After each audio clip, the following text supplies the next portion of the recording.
Operator quantum mechanics में एक mathematical entity होता है जो किसी फंक्शन पे जब ऑपरेट होता है तो एक नया फंक्शन देता है या कोई कांस्टेंट वैल्यू इंट्रोड्यूस कर देता है। जब भी हम ऑपरेटर को रिप्रेजेंट करते हैं क्वांटम मैकेनिक्स में तो उसके ऊपर इस तरीके का एक कैप लगाते हैं।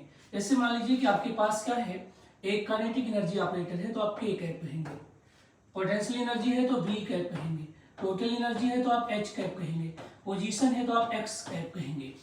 सबसे इंपॉर्टेंट बात है कि फंक्शन की क्या मीनिंग है। तो आप मान लीजिए कि y इज इक्वल टू क्या है, x प्लस 2। तो आप देखेंगे कि y और x दोनों ही वेरिएबल्स हैं। तो जब दो या दो से अधिक वेरिएबल आपस में किसी रिलेशन के तहत ज्वाइन होते हैं या रिलेट होते हैं तो उसी को हम लोग क्या कहते हैं, फंक्शन कहते हैं। इसको मैं कह सकता हूं कि y फंक्शन है किसका, x का। ओके, तो क्वांटम मैकेनिक्स में दो चीजें बड़ी इंपॉर्टेंट हैं, एक तो फंक्शन और दूसरा ऑपरेटर।